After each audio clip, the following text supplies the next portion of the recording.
Sir ನಿನ್ನೆ ಸಾಯಂಕಾಲ 6 ಗಂಟೆ ನನ್ನ ಹೆಸರು ರಾಜಶೇಖರ್ ಬಂಟ್ನೂರ್ ಅಂತ. ನಾನು ಜೇವರ್ಗಿಯವನು. ಹುಡುಗಿಗೆ ನನ್ನ ಅಣ್ಣ ಆಗಿದ್ದು. ನಿನ್ನೆ ರಾತ್ರಿ 6 ಗಂಟೆ ಸಾಯಂಕಾಲ ಹುಡುಗಿನ ತೊಗೊಂಬಂದು ಅಡ್ಮಿಟ್ ಮಾಡಿದ್ದೀವಿ. ಅಡ್ಮಿಟ್ ಮಾಡಬೇಕಾದ್ರೆ ಇವರು ಜೇಮ್ಸ್ ಆಸ್ಪತ್ರೆ ಸಿಬ್ಬಂದಿಗಳು ನಾನು ಅಡ್ಮಿಟ್ ಮಾಡಬೇಕಾದ್ರೆ ಅವ್ರಿಗೆ ಕೇಳಿದೆ ಏನಾಗಿದೆ, ಹುಡುಗಿ ಪರಿಸ್ಥಿತಿ ಏನಿದೆ ಅಂತ.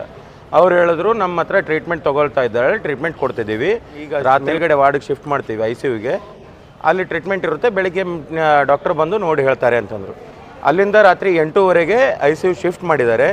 ಶಿಫ್ಟ್ ಮಾಡಿದಾಗ ಡ್ಯೂಟಿ ಡಾಕ್ಟ್ರ್ ಕೇಳಿದೆ ಏನಾದರೂ ಟ್ರೀಟ್ಮೆಂಟ್ ಕೊಟ್ಟಿದ್ದೀರಾ ಸರ್ ಅಂತ. ಇಲ್ಲ, ನಾನು ಟ್ರೀಟ್ಮೆಂಟ್ ಬರೆದಿದ್ದೀನಿ, ನರ್ಸ್ ಅವ್ರು ಬಂದು ಟ್ರೀಟ್ಮೆಂಟ್ ಕೊಡ್ತಾರೆ ಎಲ್ಲ ಅಂತ ಹೇಳಿದ್ರು. ರಾತ್ರಿ ಯಾವುದೇ ರೀತಿ ನರ್ಸ್ ಇಲ್ಲ, ಸ್ಟಾಫ್ ಇಲ್ಲ, ಆ ಹುಡುಗಿ ಕಡೆ ತಲೆನೂ ಹಾಕಿಲ್ಲ ಯಾರೊಬ್ಬರು.